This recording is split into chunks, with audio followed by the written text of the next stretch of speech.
Africa Science Dialogue, closing the gap between science and society. Welcome to the Africa Science Dialogue, where we bring exciting conversations on science, technology, and innovation with the aim of bridging the widening gap between science and society and curbing the rising myths and disinformation on innovations in agriculture, health, and the environment. I'm your host, Bibiana Iraki, and I appreciate you for tuning in to what is going to be another exciting, fun-filled, and insightful conversation. Today, I am flanked by two great African scientists. We have Dr. Abdallah Bao, a plant breeder from the National Agricultural Research Institute of Burkina Faso, INERA. What does INERA stand for? INERA means Institute of Environment and Agricultural Research.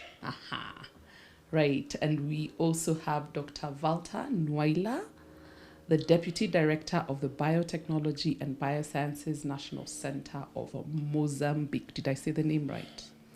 Finally, someone. Yay! I like that. So we have the South and the West gathering in the East. Karibuni, Nairobi. And welcome to the Africa Science Dialogue. Thank you. We're very honored to have you.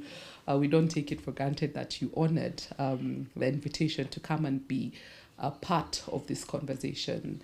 Our guests have had illustrious careers in the field of plant breeding and biotechnology. And at the Africa Science Dialogue, we like our audience to not only get a glimpse of your brilliance from your amazing profiles, but we also like to provide a room for them to connect with the person behind the science. And so we would love to start this conversation off by asking that you tell us a bit about yourself, the backstory and how you found yourself into this world of science. What was the driving force behind this illustrious scientific career that you've been able to build, and just narrowing it down to the three things that you'd like our audience to remember about you? And I'll start with you, Abdallah. Yeah, first of all, thank you for welcoming us, for giving us this opportunity to share with you what we have as in terms of perspective or insight about science. So for myself, let's say I have been always been passionate about research. I was very interested by all kind of research. So initially for my undergraduate, I was passionate about the medicinal plants. So I was looking for how to help people by giving them some plant that have some medicinal properties who can help them to cure them for disease. Okay. So, but unfortunately, I didn't get opportunity to pursue my education through this field. And I got a scholarship for plant biology for my master's degree. And later on, I get a scholarship for plant breeding. So that was all still in the field of the plant. So you were always interested in plants from a young child growing up? Exactly. Okay. I was really passionate about plants. So it's like if you are with the plant, you see the plants. Let's say, for instance, I'm working with maize. When I am in the field of maize, I don't see maize like other normal citizens. So it's not like something you see like to eat. For me, it's totally different. So I have a kind of connection with the plant. So you always think about how you can design, how you can make that plant more better. Wow. How you can structure it in the way that the plant can grow well. And you say, at the end of the day, if the plant grow well, it will help the farmers who is growing that particular crop. So I can say that research and plant we are working together always. Yeah. Wow, Dr. Bao, the plant doctor. All right. Dr. Walter, tell us a bit about your background into this world of science. Yeah, where to start from? Anywhere. Yeah, but my story on science is quite strange. I would call it strange because, I grew up in a family where all the men were engineers. Okay. I mean, by all the men, I mean all my uncles. Because since I'm 6 months of life, I went to live with my grandmother. Okay. So my uncles were there. So they were all engineers. So my dream was to be an engineer. Oh, wow. From the very beginning. But our education system, to be engineer, you need to do science and design. So I don't know what happened during the process. I ended up doing science and biology. And from that point, the oldest uncle, he was saying, no, you have to go to medicine. Because he was saying that I was very good in biology, so I could go to medicine, biology, and chemistry. And then when I went to register for the university, I changed.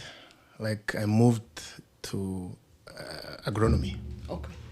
And when I was living with this uncle, and when I went back home, like, no, I've registered to agronomy. He was so upset. Like, no. Like every African parent. Yes, like, no, why this, why that? Yeah. But okay. And then I went to agronomy, and our family is not agricultural family. We grew up in city, but it's okay. And then during my undergrad, I got passionate by plant pathology.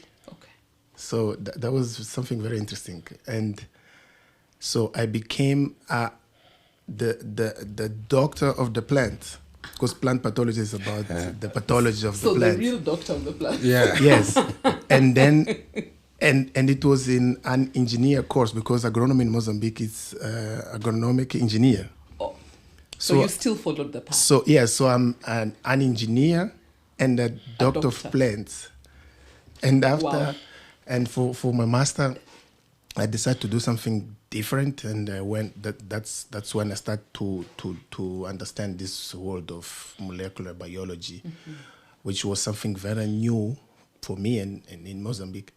And some of my colleagues and friends, they were saying that I'm studying the invisible, because you cannot see the DNA actually. God, I was so enthusiastic in explaining them what is molecular biology. I was okay, but we cannot see it, we cannot eat it, and yeah, that was quite fun. So in my master, I was also doing molecular biology, but applied for plant pathology, especially viruses and stuff. And then I got also a scholarship and for my PhD, and I went for something even more complicated. I went for metagenomics, and you love complications. Yeah. You're right. So then I went for this microbiome. You see, it's even something even more strange. And yeah, that's. But the good thing is I always like to do experiments, like to do personal experiments. Like my uncle, who was upset about my change from medicine to agronomy, yes, he got a farm. Look at that. Yes, and when I was doing my undergrad, a lot of experiments I was doing in his farm. And still today he grows a lot of tomato. We do a lot of experiments together. So when you want to try something new, he call me like, no, I'm planning to this and that.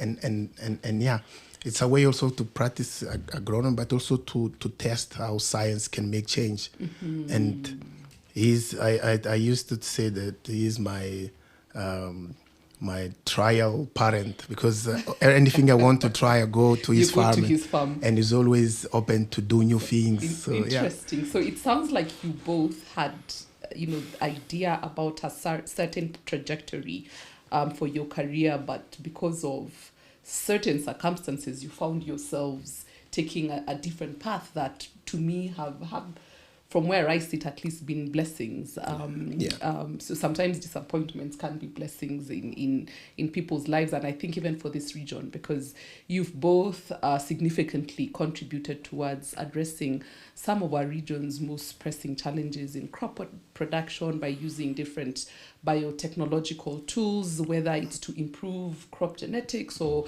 in your case, whether it's to come up with protocols for diagnosing various plant diseases. I'm curious, throughout your journey so far, Dr. Bao, what would you say have been some of your highs and lows? If you can give about 2 or 3 highs and lows. Yeah, well, so far, let's say I have about 14 or 13 years experience doing this job. So we have been able to achieve so many things. So by developing first new crop that farmer have been growing, and also it's if you are in that field, it come to you to interact with farmers. So let's say I've traveled across the country, meeting farmer, listening to them. What are their constraints? What are their challenges? So you realize that there is a kind of a big gap between what you learn and what is happening on the ground. And you are alone has to figure out how to mash the two. Because you cannot always keep what you have learned and start to work with that one. So you have to understand what is the reality on the ground. And nobody will teach you that. Oh, wow. You will not learn that. You have to go there. And it's up to you, based on your knowledge and your intelligences, to figure out what solution to bring to those farmers. Okay, that's really interesting, because I think there's always been this accusation about there being a disconnect between what you guys are doing as researchers in a lab and what the farmers at the grassroots communities need. And it's interesting to hear that it's a challenge that you grapple with on a day-to-day, and something that you consider even as you do your research process. Dr. Walter, I don't know whether you faced similar challenges and what your thoughts are on that, even as you talk about some of your highs and lows. No, I completely agree with Abdallah. Sorry, because during my especially my master and I went a lot to the field. Okay. Because luckily my work, my official job is to be a researcher. So I was hired as a researcher. And many of my work was based on the farmers also. And was really interesting because what I was researching was not something, what I can say, it was not just pure science. Okay. It was science connected to solutions, provisional solution development. And just to give you an example, in my master, one of the goal was to develop a diagnostic test for a disease that was actually happening in Mozambique that time and devastating a lot of tomato farm. And that was very sad. Like, you go to the field, and the disease was very terrible. It was a virus. As you go to the field, you see all the plants like showing symptoms, dead. The farmers desperate. You have that sensation that, yes, I need to bring something to change the face of this man or this lady that is every day in the sun, in the rain, trying to produce something to feed his own family. So you get connected to that. That's one of the things I like in my career as a researcher, is that I have tried always to research something that is quite impactful. Like, it's not just basic research, but it's science applied to solutions. That's why one of my highest moment in this is when I could develop the diagnostic test that is being used up to now to detect a very important disease for us in Mozambique in coconut. So we had an outbreak of this disease called coconut literally yellowing disease. And our center, our mandate was to establish a test that the Ministry of Agriculture could use to track the disease and implement that. So I'm actually very proud of myself because I was like every day in the lab. And the first interesting result I got on Sunday, 6 p.m. I cannot forget. Wow, he even knows down to the time. Yeah, because it was a lot of pressure. Life-changing, that yes, is. like from that day, it was like, oh my God, yeah. Yeah. And the test still valid, and we're still using and it you're in still Mozambique. using it. Yeah. I like that. I like that. Again, we're changing, or at least getting the public to appreciate the face of the scientist and to understand that it's not this picture that has typically been painted of you being far removed, but in the work that you do have your end users at mind. Yes. And at the heart of everything that you're doing, and you're constantly engaging and trying to figure out, you know, how to provide viable solutions and engaging them along the process. What about the lows? What about them? The lows. Any moments where you felt, oof, why did I even take this career path in the first place? Yeah, right. Because sometimes it comes to you to ask yourself, who tell you to to come to this field? Yes. Because it's very, very demanding in terms of time. So your family cannot have access to you. Your social life is go down. So you are always working, you are in the field. So it's sometimes very, very difficult. Yeah. But some other moment also you can feel very bad. It's when you have a technology, you know this thing can change the life of people, but you are not be able because of lacking of fund or other facility, or it can be so many things. You are not be able to get that technology to the farmers. So you feel bad. Because you know that this solution, this technology can improve better the life of those people. But because of some institutional issue or other no essential issue that relate, you are not being able to take those technology to farmers. So you feel bad. It's like you are spending all your time for nothing. And you're spending time away from your family as well, and then you're not seeing the result and the impact. That can be quite frustrating. Walter, what are your thoughts, and what have been some of your lows? Yeah, I've always tried to, that's why I told you that I was a DJ now.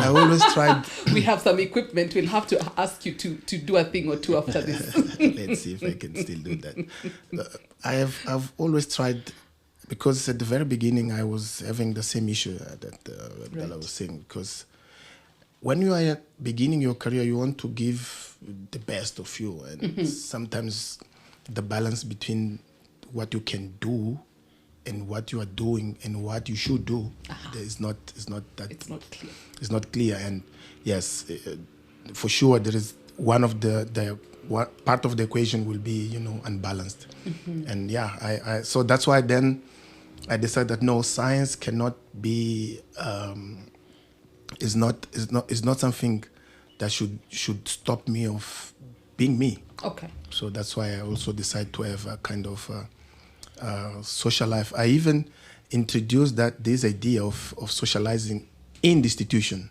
Okay. So we're having like 3 months parties, so we could like sit and drink together, listen to some music and discussing, and try to have another kind of social life. But for me, the moment that was really, I had 2 moments that were quite similar in terms of the final result. It's when the 2 senior researchers that I was working with them, they they used my ideas and they put me aside on the project. Oh no. Yeah, that was And I think that's common within. yeah, that was really bad. It was like Okay. and they were like using other people on my circle, people that are related to me, to do what I've actually planned. And like I brought the idea, I brought the yeah, that was really. And I even thought like, no, I'm living this life and trying to go and maybe I can start farming or Or be a selling DJ tomatoes in the full-time. market or being DJ. Yeah, because that was really painful. No, yeah. I remember I hear that you. because it happens in two times and Okay.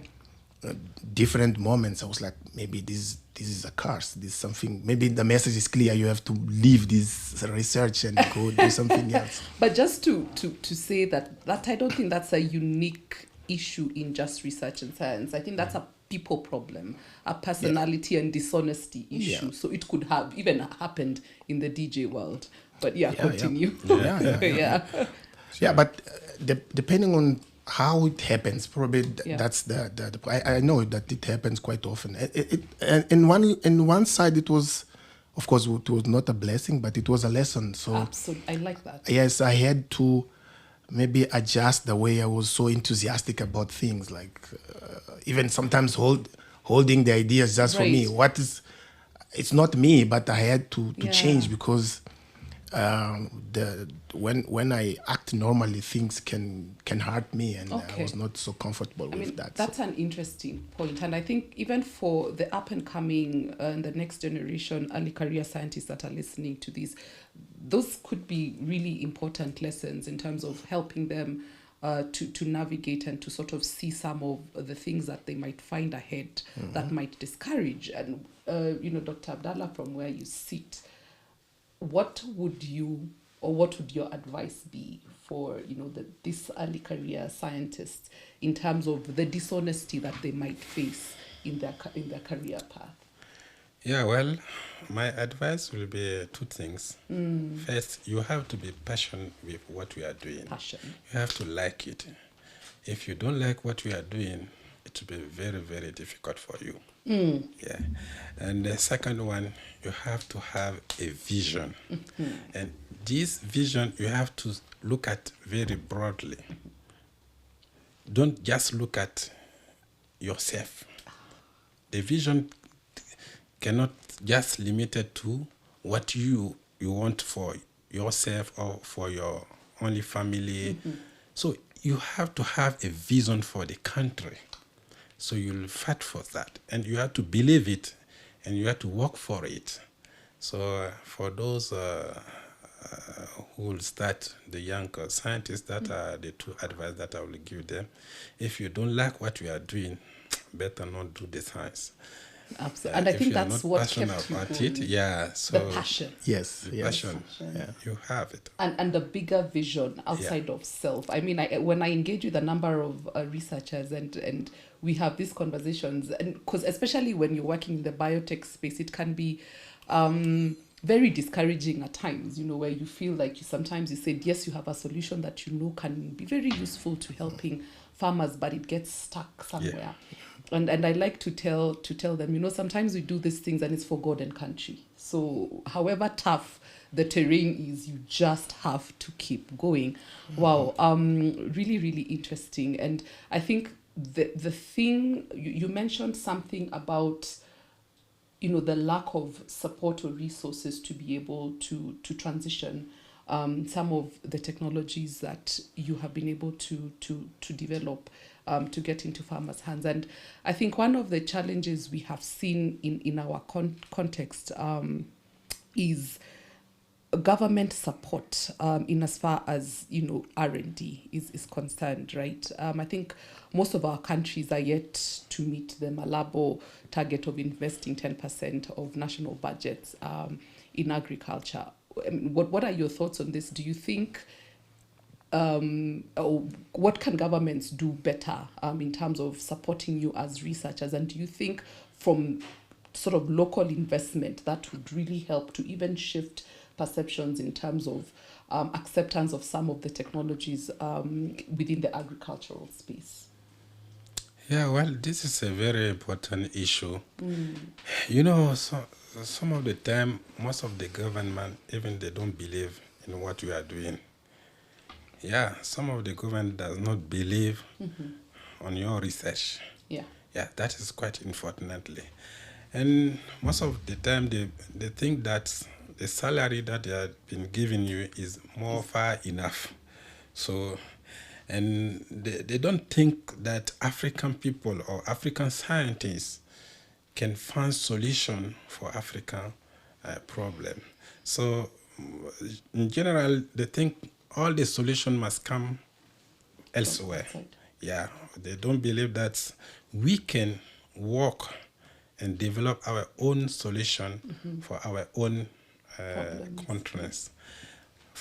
For the case of Burkina Faso, fortunately for the last 2 3 years, the government has buy in these visions. Oh, fantastic. So they believe on what we are doing, and they believe that agriculture can help our nation.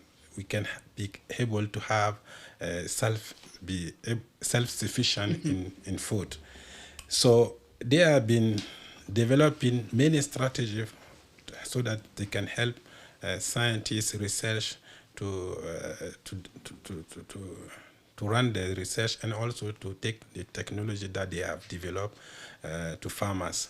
So they put in place some grant that farmers, that researcher can apply for it. And there are so many activity of forum or symposium that has happened, that they are making a lot of effort to make the promotion of the technology that the research have developed. Okay. So I can say for now, for the 2 or 3 years ago, we are in the good position. Okay. So we have been here by the government, so they have been helping us. But Africa, the government always will say there are so many priorities. There are All many our priorities. priorities. So no. So we know it's not easy, but once they believe on us and they are listening to us, that is more quite enough also to give us strength and motivation to go ahead. Yes. Even if the little amount that we are receiving can help us do something. Yeah. Yeah, because they will facilitate many pathway for us so that we can be able to deliver more efficiently. More efficiently. Yeah. And I'm curious to hear Dr. Walter's thoughts on this issue, but also, even as we talk about that, I'm curious what you think your role as researchers is in terms of getting these governments to appreciate the role of the work that you do in national development. Whose job is it to convince these politicians, as they're doing their budgets, that yes, we have many national priorities, however, we also must consider putting in some money towards agricultural research? Dr. Walter. Well, I think Dala was saying believing it's something that you cannot measure, of course, but Yeah. I will just tell you a little story. Even when we started, when we proved that we could diagnose the disease, I was talking about the coconut littering disease, the Minister of Agriculture was sending samples to France to make sure that what we were saying that was positive was really positive and what was negative was really negative, until they understood that we are getting the same results and they were spending money sending samples abroad, and that was not a sustainable solution. So they needed to invest in the lab that is in the country, and make this lab more capable of delivering this kind of solution. But for me, the main thing is I look to science as I look to statistics. For me, those are two issues of sovereignty. It's not just believing in research for agriculture, it's believing that research can resolve the problem. There is a push from the African Union that all African countries should put 1% of the GDP to science And believe me, this 1% can resolve the problem of the other 99%. So, Absolutely. yes, absolutely. And if we just need to believe that all the countries, all the developed countries that all today we call them donors or whatever, everything that they do is science-based. Right. Science is the evidence. They don't wake up like, no, this is the priority. No, it's everything science-based. Absolute evidence. Yes. Make decisions based on evidence. So and how can we convince our government? I used to say that you cannot change the system from outside. And So are we looking at a future politician, aspiring politician? I don't know. See, one of the things that made me change from the biotechnology center that was at university to the national biotechnology is that belief that biotechnology is the way to make profound and impactful change. And when I was invited to that center, and then I had the opportunity to be nominated as the deputy director, I said, okay, this is the opportunity to engage other at national level, other people and decision makers, and push for it. So we as Abdallah was saying, the passion and what we can actually bring to the table, it's what can make the change. So we need to keep that passion, keep the passions, but anytime we have the opportunity to tell the politicians or the civil society that we cannot live like a guesser, like you wake up and you don't know what to do. Everything is scientifically explainable. Everything has evidence. So if we as Africans understand that, and that our science can only grow if our scientists are empowered. Yes. They have the conditions to do all the science. They have conditions to perform the experiment and be patient. Absolutely. Believe me, this Africa in the next 10, 15 years will not be the same. And I think there's got to be a lot more intentionality in helping Africa to appreciate science and the role of science in development. The inaugural episode for the Africa Science Dialogue, I had a conversation with Dr. Karembu, who is the chair of the Africa Science Dialogue and director ISA. And one of the things I said or I asked her to do was to break down what she thinks science is. Because sometimes there's a disconnect, I think, for us. When we talk about science, it feels like it's something that's completely far removed from us. And the way she broke it down and said that, from where she sits, it is innovative.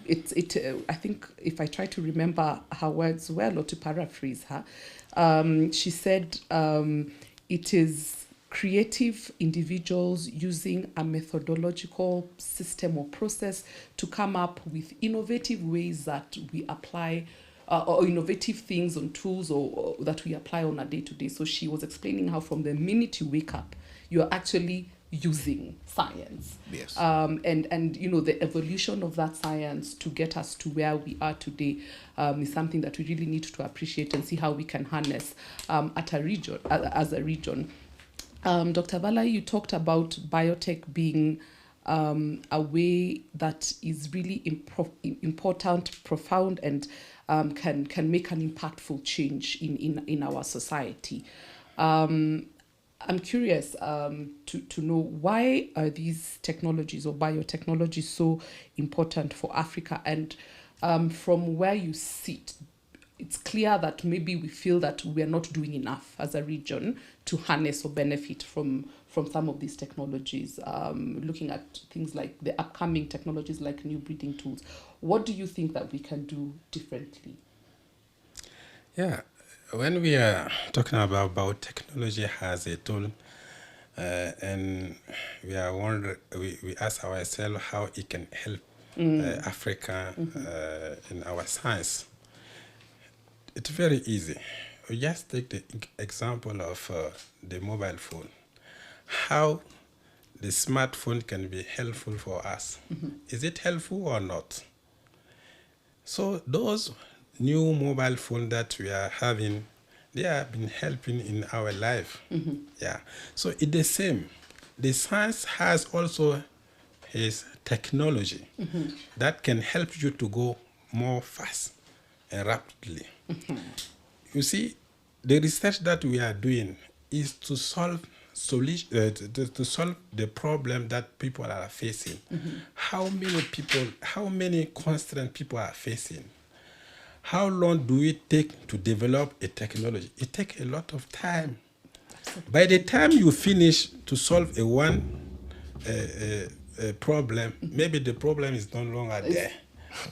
And there is no one who is coming. I will give you an example. I sent my student to do a rapid survey with seed producers to ask them what are the constraints. So some are saying that because this year, especially this year in Burkina Faso, we are having a lot of rain. The guy say he want a variety that are resistant to lodging, to a lot of water. But it's just this year. If it was last year, you will say that it's a drought. That is a problem. Exactly. So the concern is keeping changing. So we need to have solution to address very quickly and rapidly those constraints. For 10 or 20 years ago, we didn't know about fall army warming, but it happened in 2016 around. Yeah. So if we don't deal very quickly with this problem, it's going to spread. It's already spread. You blink and something else has come exactly. Up. So the technology help you to get fast and to deliver a good technology in the short time. That's all. Possible. We have just to look at as a tool. Yeah. It's another tool. It's another tool. Box. Yeah. It's a tool that we use it in order to develop our technology. And come up with rapid solutions. It's the same like in other field. Like I take the example of the phone, the computers, even the car. Yes. We are taking the plane. Why do we take the plane? Yes. It's to get very quickly. Exactly. From Burkina to here, I spend about 7 or 10 hours. But if it was like by car, imagine that. You'd still be on your way here. So there is a kind of contradiction. Yeah. People want to take the advanced technology in other fields, but when it comes to the crop, they are kind of scaring. Yes. This is a kind of tricky. Absolutely. Dr. Walter, I'm keen to hear your thoughts. You can weigh in on the importance of biotech and why, again, you think there's this sort of fear and resistance in picking up some of these technologies. I like Abdallah's examples. Through this time I've been in science, I've also noticed that some of the fear can come with the name. Because when you go and say biotechnology, then wow, biotechnology, that's something very dangerous. And our minds don't like complexity.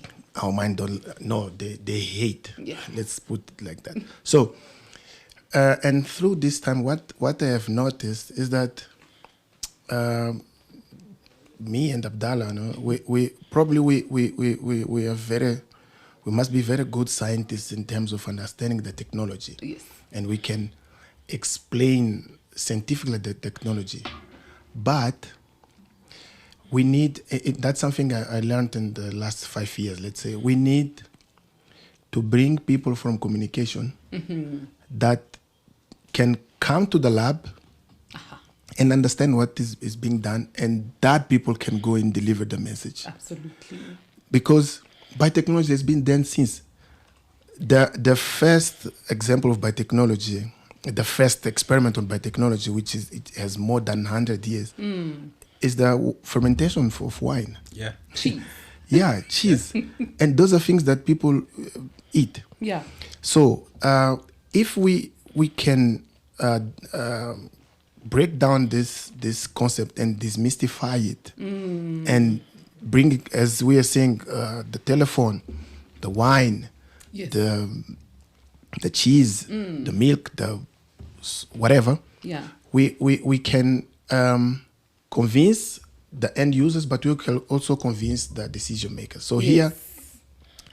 here, I think now it's time to. I used to, because sometimes you can even listen or see or read or see in the television misinformation about biotechnology, Yes. because the person who wrote or who was recording it is not a scientist. But if people from communication are connecting with people from science, we can shorten this gap and deliver the proper message and make Get the and, public to appreciate. yes, and people will understand that this is not a technology to harm them. Yes. I cannot come with a technology that will harm the people. Yeah. I almost That's feel like you were in our conversation with Dr. Margaret last week, which was saying, Yeah. why would I work on something that is going to harm you? Yeah, or that's try stupid. to eliminate, because that's the other concern that Yeah. people feel. And again, us playing as victims, that they want to eliminate the African race. And then Yes. who's your market, right? Yes. Who is why? your market ultimately? That's that's a very good example I used to. The Chinese, they were facing hunger for so long, but when they understood that they are a lot and they could be their own market, they start to develop. So we also need to just to go back to your previous question. We need also to, when we be able to shorten the distance between science and communication of science, we need also to stop the word helping Africa. Ooh, preach. Yeah, we need to stop that. Helping, And this helping. resource poor African Yeah, no, farmer. yeah, How we are frame helping that. Africa. No. So our government should understand that we don't need help. We need support. That's different. Like that. Yeah, if they like support what the scientists are doing, and the people of communication, which is the fourth power, can go to Abdallah's lab and say, okay, what are you doing? What we can expect from you? What is this going to do for the people? How can people benefit from this? And put this on the press, on the news, on whatever. Yeah, and we also, I know that we are in a global world, and we are also pressed by news that can sell. Yes. But we have to, in a certain point, we have to have programs like this, Africa Science Dialogue. I don't believe this is it's an initiative to sell. Absolutely. Probably it's an initiative to educate, Discuss, educate. yes, to disseminate information. So Yes. if we can have this kind of initiative, and those initiatives can also go global, so many people will understand that what we need in Africa is not help. We are not sick. Such a good take-home message. Yeah, we need to have support from our decision makers. Yes. And anyone who comes to Africa must know that's not coming to help. The resources are here. The expertise it's here. People also here. So yeah, we need to also stop that. And by technology, unfortunately, the problem that it has is the name. It's a long name and very fancy to be believed that as a tool. And I think how it's been framed, right? Yeah. And I liked what you said about, we started from somewhere, and when we look at biotechnology, from cheese production to wine making, if you look at crop and animal breeding from the time of domestication to where we are, it's been an evolutionary journey of technology after technology building on the preceding technologies. Yes. But unfortunately, I think and I suppose this is what you said about making it sexy in the press, is we have said we have revolutionized. I always struggle with that word. So I've been seeing all these articles about the new gene revolution, and that is how we're trying to frame genome editing and new breeding tools, which is really dangerous, because it for me, for where I sit as a communicator, makes it seem like it is something so new and outlandish, and using this sort of word for a public that does not even have a good understanding of biology, genetics, it sounds very scary. So you're very right in terms of the terminologies that we have been using, genetic modification. People are like, who are you modifying? Yeah, why? Why you need to modify? Modify me? Who told you to modify? So I completely agree with that, and I think, yes, the communicators, the scientists, it's not a one man's job. We all have to work together to really see how we are better able to educate the public on these issues. There's another thing I'd really love for us to touch on, and this is the aspect of seed sovereignty. And I say this because I know I have a breeder in the room. And there's been this perception out there that from adopting these technologies, that we are going to lose our land races, and that the multinationals are going to now come in and take over, and we will be dependent on. And I think this also stems, or from what we've seen from the conversations and engaging with people, there seems to be a lack of understanding about seed. And when you're talking or looking at open pollinated varieties, when you're looking at hybrids, when you're looking at genetic modifications and all these applications that have been used in the past, what are your thoughts on this, Dr. Abdallah, and how do we even get the public to understand this better? Yeah, I think the worry of the public is normal. It's normal because if they don't have enough information, and if they think it's not properly done, that's the consequence that we are going to face. I will explain myself. First, he was talking about support. I will say a win-win partnership. It's a win-win partnership that we need more to develop. Those international seed companies that will come here, if you fail to negotiate with them in such a way that you get a win-win partnership, they will pick everything for from your country and get away. So that people, they are correct, they are right to say that it's not good. So it's up to all those actors who are in the chain value, who are to discuss with those seed companies that they are coming to implement the things in such a way that each of the partner can win. Absolutely. Yeah. I like that. In that case, there is not going to be a problem. The problem is not the seed, but the problem is how we negotiate it. Yeah, that's the first thing. The second thing is people are worried about the let's say, you say we have a diversity of what we have in terms of local land races, all the variety, it's all going to disappear. Yes.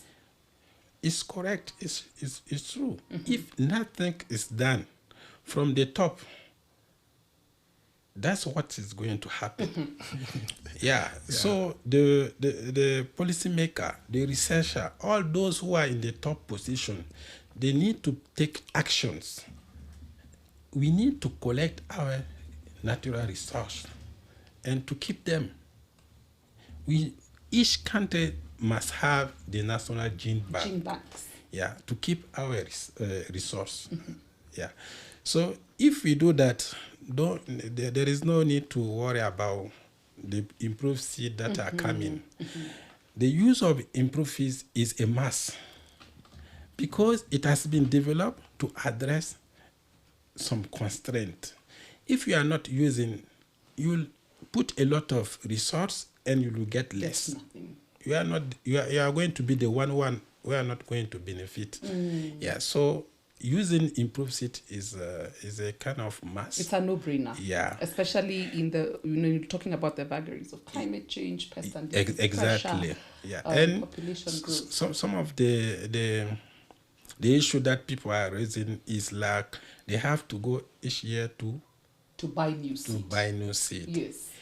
Yes. The way the genetic material has been made, it's kind of a compulsory. You have to do that. Otherwise, it's not like you cannot reuse it. You can do it, but your yield will go down. Yes. Yeah. Okay, that's That a is good not like thing to clarify it's on. not like the intentional that they did it. That's the way they So make my it. question is, and I suppose this comes up a lot, when with the open pollinated varieties, the yield does not go up. That one you can keep replanting.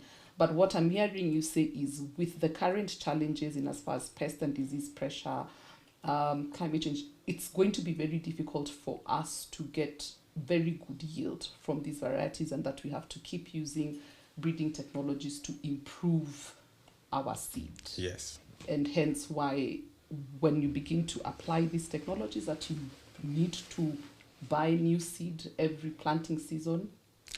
Yeah, you see, it's very simple. Let's take the example of maize. Okay. Maize, we say it's an open pollinated crop. What does that mean? It means that if you grow your maize, your neighbor also grow another maize. Yes. It's coming to bring his pollen. Yes. No, we don't say pollen in English. It's pollen. Yeah, it's pollen. Yeah. It's pollen. Yeah. Maybe the accent. So it's going to mix his genetic background. Yes. I don't want to to take this example, but I think it's the right example to take. If you have your family, your girls, Yes. you don't have, or your wife, you don't have control on it. You let them. They They go. have a outcrossing. Out. What is going to happen? It's not the true. It's not the baby who's coming. Is not coming from your family. It's the same thing. What is going to do? Okay. Because the reason you have to buy seed every year is because those who are mandated to produce those seed, they have to make all the necessary conditions so that it will be, if it's a variety X, it will be that one. So the stewarding. Yeah. But for you, if you grow in it, your neighbor also has grown another variety of maize. It's going to have a cross pollination. So the one you are going to harvest it is not like the first one you do, because there is a cross pollination. That's the reason. Okay. It's like if each farmer is a kind of breeder, he can do his own seed production to keep it and it to be keep all his genetic property. Yeah, but not all of the farmers has this knowledge or the technology. Someone has have to do it for you. Absolutely. Yeah. Absolutely. So that's why interesting. Okay, I like that. I've heard, when we're talking about this issue of seed sovereignty, that we have to look at it from a win-win perspective, not to cower and look at ourselves as victims and say, oh, they want to take this away from us and this is how we're going to struggle, but to be able to come to the negotiating table and ensure that by the time we're leaving there, that we have a win-win situation, and that we also have to take actions as governments and preserve our seed as well.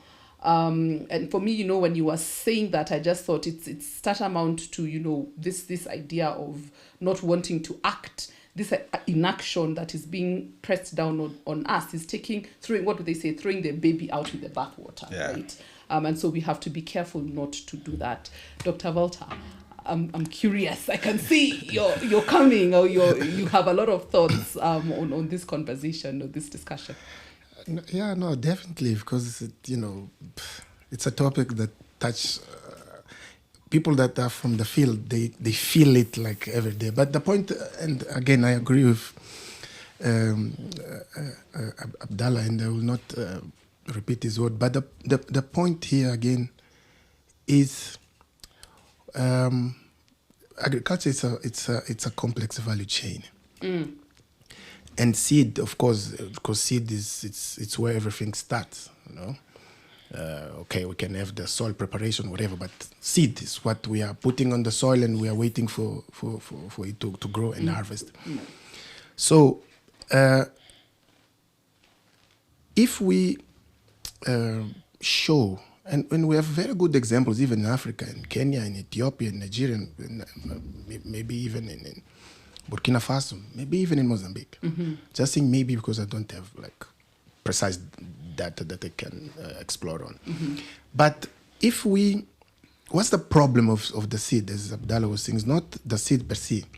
But if we look at the whole value chain, and this farmer can grow maize, sorghum, whatever, and he is in position to replace the money to buy the seed, he can buy the seed. So we have to look to this agriculture as a value chain. That's why I used to say that the best tool we have now for agriculture is biotechnology, because it can be applied from sowing to processing. Absolutely.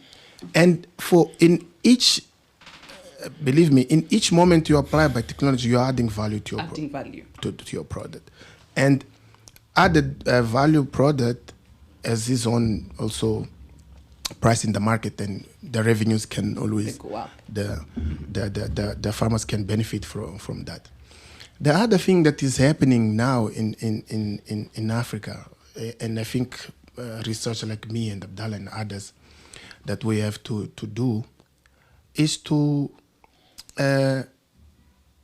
promote programs like this and disseminate more about agriculture, because we see now that young people are not doing agriculture. Yes. They are interested in quick money, easy money, because they have daily things to solve. I'll give you one example. You know what? How now the Chinese, they have young people in agriculture, because they put in agriculture one thing that young people like. What is that? Technology. I went to a farmer in China that was controlled by young people, and they were doing everything using drones. Fertilizing, pest control, everything, drones, everything was doing by. So we need to understand. We need to teach young people that agriculture is not a punishment. Yeah. Even if you go and you get that money from M-Pesa or from whatever, at the end you want to eat food of quality. Yes. And quality food is not the one that come in a can or whatever. Processed food is the one you can, come from nature. You can, even go to the farm and buy it. So the crops, Dr. Abdallah said he likes spending time with. Yes, the crops, his babies. His babies. That we just eat. We don't look at them as babies, but joking. So we have to look at biotechnology not only as these fantastic tools that can be applied in any point of this value chain, but also as a way to engage young people. The pyramid of population in Africa, the largest part is of young people. Young people. And if these young people are not doing agriculture, then yes, all the land that we have will be used by this seed company of people that are coming from overseas, that they understand the value of our lands. And they are bringing the good seed, and they will produce, and we will just be crying and buying from them. So we have a year. That's a challenge for me and Abdallah and other researchers on this field, that we have this mission of bringing young people to agriculture by putting technology. Absolutely. And I have seen cases where the farm is controlled or farmed by a young man, and the other one is not. And that one is the one who is using technology. You see the difference.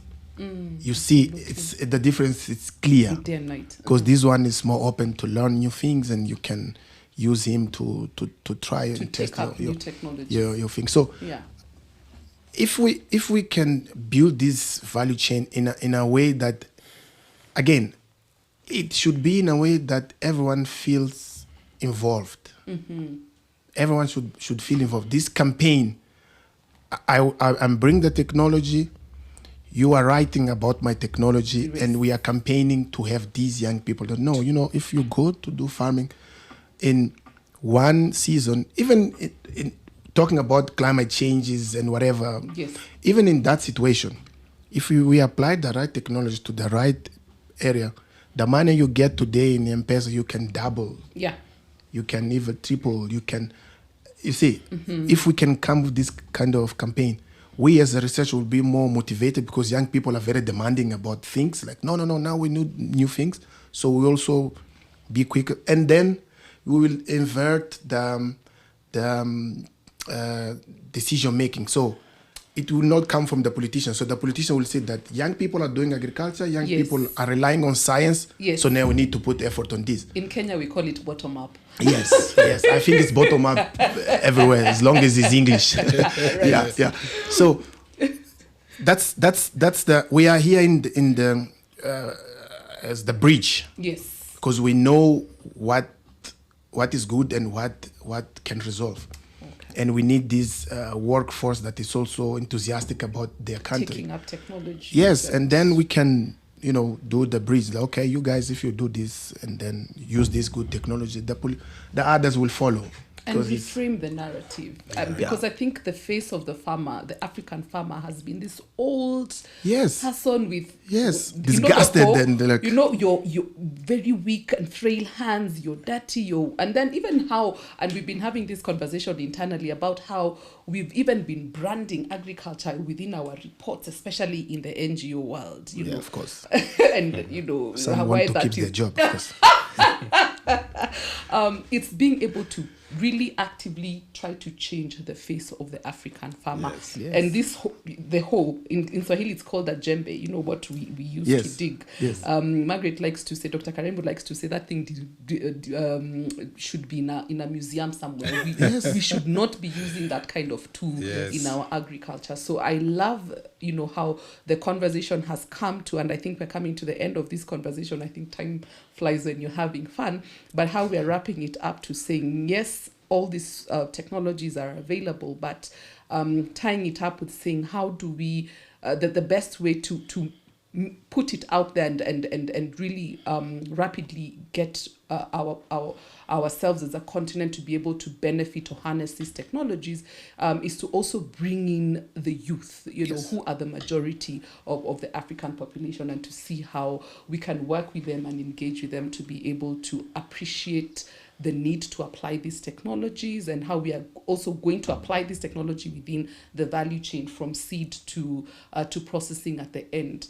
And be able to get as much value as possible. So fantastic conversation that unfortunately is coming to an end. But even as we close, I'm curious what your 3 key actions for an African government, your policy maker would be. So if you had about 3 minutes with a policy maker, what would be your 3 key things that you would ask of them? First of all is to change the narrative. Like you were saying, we are not poor. We are not poor. Yeah, and we have to believe it. And this has to be changed from the school.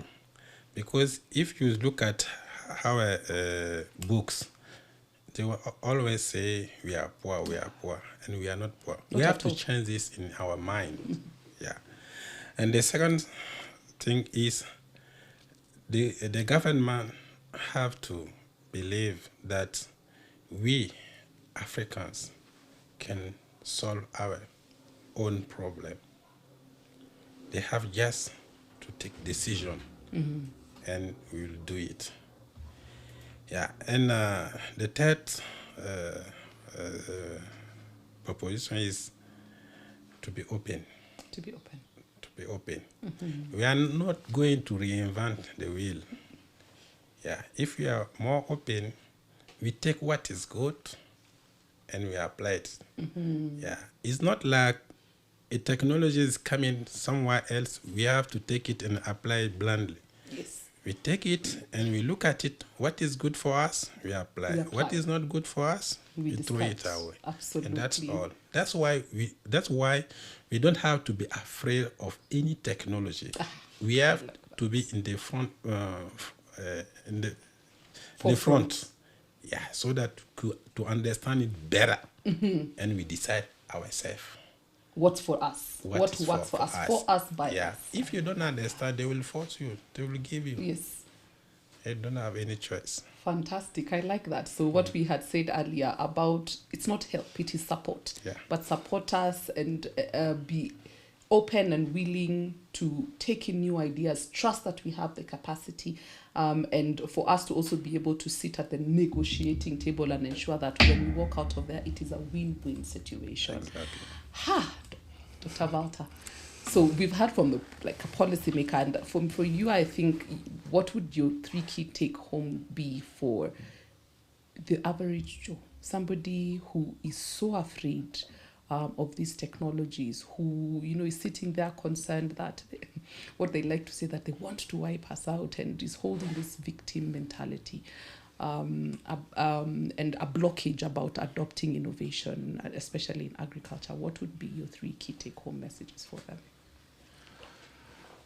Yeah, that's the most complicated group to talk to, usually, because their belief is also related to many things. Exactly. But one of the things I would definitely tell them is that by the time you wake up, you're already on risk. So you just decide which risk you take. Mm-hmm. But anytime you take any risk, just be informed of that risk. So if you are informed, mm-hmm. you can make a wise decision. Mm-hmm. You are informed. Don't take everything you hear granted. Like, okay, and avoid neighbors' conversations, because sometimes they the rumors. Yeah, they don't allow you to build your own decision about the risk that you will take, because what your neighbor will tell you is probably he has decided. Yeah. But if you are not taking it as information to then filter and decide what is good for you. So filter what you get. Filter what you get. Look what is surrounding you, and believe that will be just another risk that you are taking. Because the same way you can be hit by a car in the road, the car can come to your house. So, but you will not. But anyway, we're still building houses. We're still building, and we cars, put fences because we know that cars. a car can come. So it's a wise decision that was taken based on information. And that to if I don't understand. put a fence, Absolutely. a car can come, a thief can come. So let's build our decisions of the risk we take on information. Because people need to understand that there are stopgap measures, that before these products get to market, a lot of risk assessment has been done. Regulatory processes, checks and balances have been put in place for nations at least. The second thing I would say, which is related with the first one, believe in science. Believe in science. Yeah, the human being has been here for them, not for others. We are here to solve our own problems, not others' problems. And it's very, just a parenthesis, it's very strange how when it comes to agriculture, people have a lot of fears, but when it's human medicine, everyone believes. If I just tell you that here I can cure you for whatever, you will believe. You don't even know what is there. Mix all these yes, herbs and you take. But believe me, if you eat what you produce, you will not go to the hospital. So believe in science. Believe in science. Believe in science. And the last thing I would probably say to these people, not these people, to the people that fear technology, beside being informed and believing in science, is to try to understand what is behind those technologies. Because there are some technologies that we just use blindly, even telephone. Yeah. I know that there are people that have iPhone just to make calls and send messages. They don't even know what that phone can do, but they use. But when it comes to their own tummy, they prefer to buy what is labeled Notre Dame, whatever label is there. So it's very important to understand the what is behind the decision we are making. Otherwise, all the efforts will be Absolutely. just going to the bin. Wow. Thank you so much, Yeah, Dr. Abdallah and Dr. Walter, for that very exciting and I think engaging conversation. Unfortunately, we have come to the end of this specific episode, and I feel like there's still so much that we could have discussed. There's still so much to unpack, but the beauty of how we have structured this program, the Africa Science Dialogue, is knowing that time is not is limited, and so we have a platform, a digital platform, www.africidialogue.org, where people can come, sign in, and continue this conversation. So from here, we will request or get you to sign up into this platform, where you will sign in as an expert. And then from being an expert, the public or journalists then have an opportunity to come and ask questions and continue to engage, so that this conversation can continue beyond the table that we're sitting on today.